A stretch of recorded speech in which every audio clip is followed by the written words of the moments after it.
welcome to my channel. Happy New Year! Today we are in January, on January 1st of 2023, and I wanted to wish you all a very happy and healthy new year, and also to show you what's blooming on my shelves on the very first day of the new year of 2023. Here we have Buckeye Love's Caress by Pat Hancock, just opening up its first blooms, which are lavender with some dark lilac fantasy and some frilled green edge on top petals.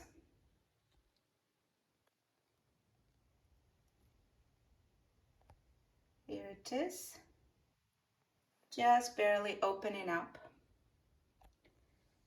Next is Ness's Orange Pekoe, still blooming with some smaller flowers than those that I've seen on the photos on the internet of this variety that show larger flowers with more frilled edge around the petals.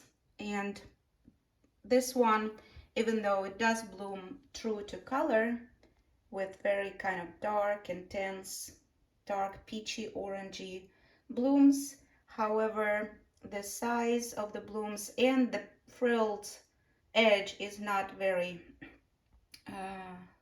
matching those that I've seen from other growers, so I need to look for a different strain of this variety. Has beautiful variegated foliage. I got this one from Tropical World Nursery when I started growing my collection in 2019, and I grew it from a leaf that I purchased from the nursery. Here's another variety that I grew from a leaf. This one came from Canada, and this one is called EK-Moulin Rouge by Елена Korshunova. Just beginning to bloom. This variety has a beautiful dark wine burgundy color and frilled green edge around the petals and variegated foliage. Now next is a favorite of many called Watermelon Snow with beautiful mosaic variegation on the leaves, and the blooms are smaller in size and they are off-white with some cream and some pink center, and also barely beginning to open up. They are adorable. Now next one is the violet that I call my good old friend. I got it from a nursery in Southern California when I used to live there, and it was a star of one of the episodes on my channel, the episode in which I showed how I bring a new violet home and introduce it to my collection and how I treat the new plants. Right now it's blooming and I love it for the very dark, intense purple color on the blooms and very prominent frilled green edge around the petals. And it's a no ID violet. Next is a vintage hybrid by Betty Bryant called Anne. It's also a favorite of many. It has longifolia, variegated foliage, which is kind of elongated in shape, and the dark rose double blooms with some frilled edge around the petals. Here we have Buckeye Cherry Topping. I got it last summer. It's another beautiful hybrid by Pat Hancock. And this one I love for very powerful, beautiful foliage, and also the beautiful pansy-shaped blooms that are light pink with some dark cherry color speckles and edge around the petals. Here we have a violet that I got from Lyon. greenhouses last year as Amadeus.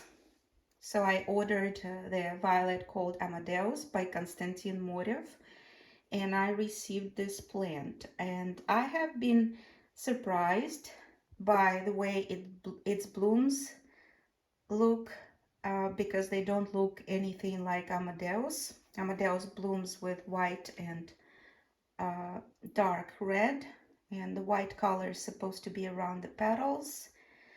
Here it has just a little speckles of white, very few. This is the second blooming cycle. I let it bloom again just to make sure it blooms true. And unfortunately, this is not Amadeus. The blooms are beautiful. They are large, intense, very beautiful dark red color with even darker center. So I guess I'll keep this one as another no ID violet in my collection. Here we have a Sunkissed rose, just beginning to open up after I had repotted it with a new potting mix. So the bloom is kind of very delicate and gentle. It's not as double and frilled as an adult plant would bloom of this variety in my growing conditions, but it's still very beautiful. And it has some yellow shading in the center with some off-white creamy color and pink touches around the petals. Here is a violet that I've been struggling with for a while. It's called RS-Aquamarine, and this is one of the blooming cycles that I decided I'll keep. I kept removing the blooms as it was growing, and it kept on having these bloom stalks that are very heavy because the blooms are double heavy blooms. They're very beautiful, white with some blue shading, and they look like little roses. And it just keeps on struggling in my growing conditions, and I don't know why. I did test it for INSV because of the recent development in the African violet growing business. So this one tested negative, luckily. I've been testing all of my collection lately. So this one tested negative. So it's supposed to be a healthy plant, but it still keeps on losing foliage, and I will be repotting it again and removing all the blooms because I wanted to grow the healthy foliage first. Here is a Ukrainian hybrid by Yelena Libetskaya called LE-Lilac Rain or LE-Сиреневый дождь. It's a variegated standard variety with beautiful lavender lilac color double blooms that have some darker fantasy around the petals, and they do look like a lilac rain just beginning to open up. Here is one of my favorite Optimara hybrids called Optimara Trinidad with Roman numeral 2. It has plain green foliage and double light lavender, beautiful blooms with some darker purple tips on top that have some thin edge around the upper petals and some lower petals as well.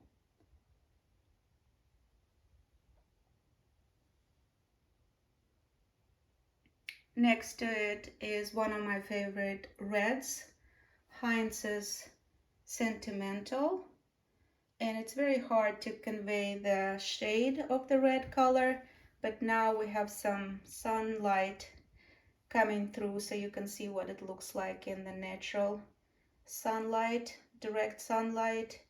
And now here is what it looks like just with the shop lights, the artificial LED lights.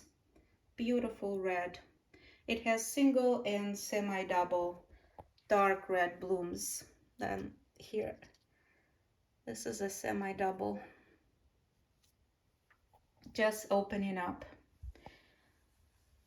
Here is a new plant in my collection. I grew it from leaves. This is a seedling of Konstantin Morev. So it's not a hybrid, but it's a seedling that the hybridizer Konstantin Morev did not classify as a hybrid and kept it as a seedling. And it's called Tanets Galaktik, Sentimental Moreva. And it has dark purple blooms with even darker edge. It translates to Dance of Galaxies, and it's supposed to have some fantasy on the petals, just showing up here on the newly opened bloom. So it is Sentimental Moreva Tanets Galaktik, and to translate it into English is the Morev's seedling, Dance of Galaxies. Here in front is a beautiful, a small plant of, it's just a baby plant of ancient lace, one of my favorite standards. The blooms have heavy fringe and some green edge around the petals. Ancient lace. Here is a standard trailer by Irene Fredette called Glitter Fountain. I like it for the heavily variegated foliage. It's a crown variegation type, and the blooms are pink with some darker pink edge and some speckles, some fantasy around the edge. Then here is another violet that is a no ID. I purchased it, no, actually it came as a gift, and it was supposed to be cherry brandy, but I know it's blooming differently from the photos of cherry brandy that I've seen from other growers. This one is probably a semi-mini, not a standard, and given the growing pattern, it's probably one of max, but again, I'm not gonna guess.